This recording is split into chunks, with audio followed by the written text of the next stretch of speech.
Angular momentum कर रहे थे ना हम लोग। एंगुलर मोमेंटम में हमने किया था कि टॉर्क, एंगुलर मोमेंटम क्या होता है, आर क्रॉस पी होता है, या अगर पॉइंट मास दिया हुआ है तो हम क्या लिख सकते हैं, M R perpendicular V. R perpendicular क्या होता है, लाइन ऑफ मोशन से पॉइंट ऑफ रोटेशन दोनों के बीच का परपेंडिकुलर डिस्टेंस, यही है ना, perpendicular distance between line of motion and point of rotation, सही है। और फिर हमने किया था कि अगर मान लो कहीं पे लगातार वेलोसिटी चेंज हो रही है तो भी आप क्वेश्चन सॉल्व कर सकते हो, वेलोसिटी लगातार चेंज हो तो भी इस एम आर परपेंडिकुलर वी से। But M R perpendicular V की जगह ऐसे क्वेश्चन में अगर टॉर्क कांस्टेंट आ जा रहा हो, किया था या नहीं किया था, कि अगर टॉर्क कांस्टेंट आ रहा है तो हम टॉर्क कांस्टेंट आने के टाइम पे tau D T is equal to D L, angular momentum लिखना ज़्यादा आसान होता है as compare to M R perpendicular to V. शायद एक क्वेश्चन करके दिखाया भी था कि tau is equal to D L by D T से एक लाइन में सॉल्व हो गया था, जबकि एम आर परपेंडिकुलर वी से मल्टीपल लाइन्स लग रहे थे, सही बात है ना। ठीक है, एक दो सवाल करते हैं इसके ऊपर, फिर कंजर्वेशन चालू करता हूँ मैं। सवाल कैसे है, ध्यान से देखो। मान लो एक ऑब्जेक्ट, ये सवाल किया था, बता देना अगर किया होगा तो। एक ऑब्जेक्ट है जिसका मास m है, यहां से रिलीज किया गया है और ये टोटल डिस्टेंस है 50 मीटर।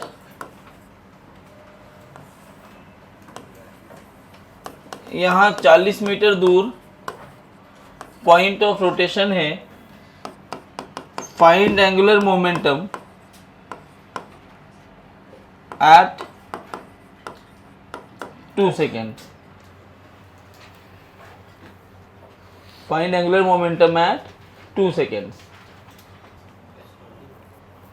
आया, क्या आया, हाँ, 2 सेकेंड के बाद यहाँ से रिलीज किया तो इसकी वेलोसिटी नीचे की तरफ कितनी हो जाएगी, जी टी। क्या वेलोसिटी हो जाएगी 20 मीटर पर सेकेंड 2 सेकेंड पर, और 2 सेकेंड में ये ऊपर से कितना डिस्टेंस चल चुका होगा, हाफ जी टी स्क्वायर मतलब 20 मीटर। तो ये डिस्टेंस इस पॉइंट पे बचा कितना है, 30। तो आर परपेंडिकुलर ये वाली लाइन होगी, ये अपना आर वेक्टर, डायरेक्शन किधर आया, नीचे की तरफ, इनटू द प्लेन डायरेक्शन हो गया। एल वेक्टर लिखना है, M R perpendicular would be कितना, अगर ये 30 ये 40 तो ये कितना, तो m इंटू 50 इंटू वी, तो L आएगा अपना 1000 m kg मीटर स्क्वायर पर सेकेंड।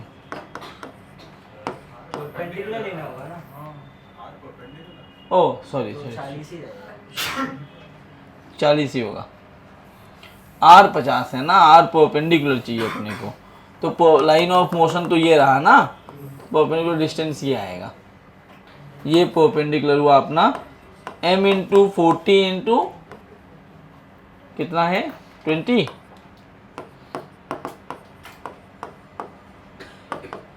अच्छा, यही सवाल अगर मैं आपसे पूछता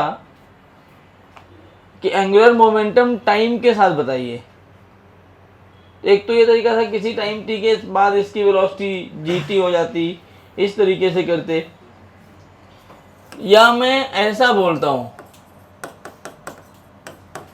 विथ टाइम t, ऑप्शन पूछ रहा हूं मैं, टॉर्क इंक्रीज होगा डिक्रीज होगा,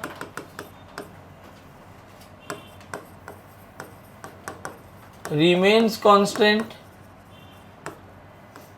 इसी क्वेश्चन में, या can not determine.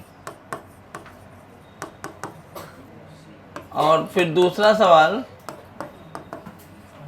With time t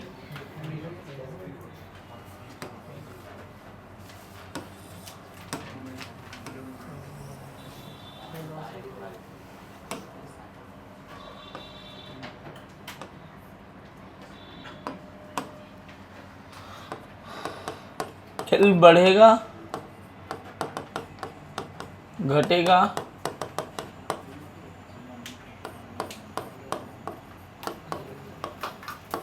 constant रहेगा या कैन डिटरमाइन? बताइए फटाफट।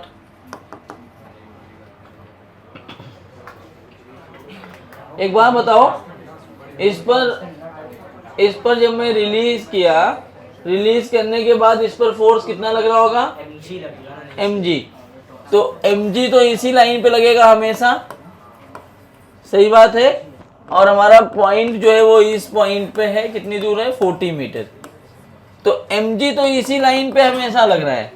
अब जरा ध्यान से देखो, किसी भी पॉइंट पर होगा, यहां हो या फिर यहां हो या फिर यहां हो, किसी भी पॉइंट पर हो, r क्रॉस f तो अंदर ही आ रहा है ना, और डायरेक्शन तो कांस्टेंट ही है। और मैग्नीट्यूड क्या लिखते हो? Line of force multiplied by r perpendicular. तो लाइन ऑफ फोर्स ये वाली लाइन है, r परपेंडिकुलर हमेशा 40 है ना, तो mg चेंज हो रहा है ना ही r परपेंडिकुलर चेंज हो रहा है। इसका मतलब ये है कि विथ टाइम भी टॉर्क कैसा है?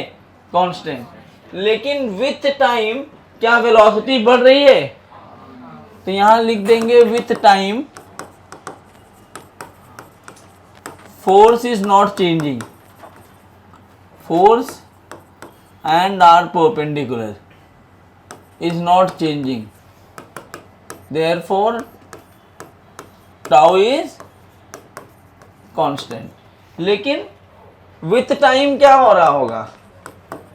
वेलोसिटी लगातार बढ़ रही है ना, भले नीचे की डायरेक्शन में बढ़ रही है, लेकिन वेलोसिटी टाइम के साथ ऊपर से छोड़ोगे, नीचे आने के टाइम वेलोसिटी बढ़ती चली जाएगी ना।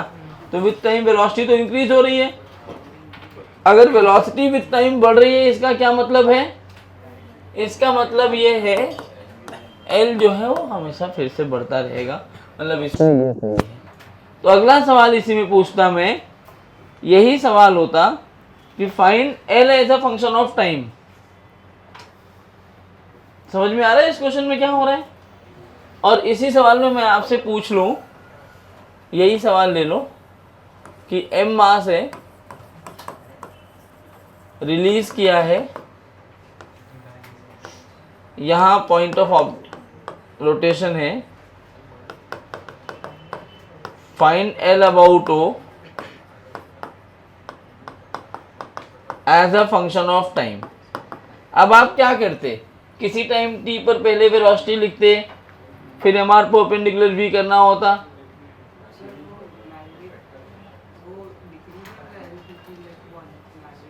हाँ, माइनस और प्लस दिखाता है कि जो वेलोसिटी है वो ऊपर की तरफ बढ़ रही है कि नीचे की तरफ बढ़ रही है। वेलोसिटी तो बढ़ ही रही है। तो इस सवाल में एल पूछा मैंने टाइम के फंक्शन में। तो टाइम के फंक्शन में एल कैसे निकालोगे? ये दो तरीका है, या तो किसी टाइम टी पर वेलोसिटी लिख के एम आर परपेंडिकुलर वी करो, या फिर हम जान रहे हैं अभी टॉर्क तो कांस्टेंट है ना इसमें, तो मैं ऐसे लिख दूं tau D T is equal to D L.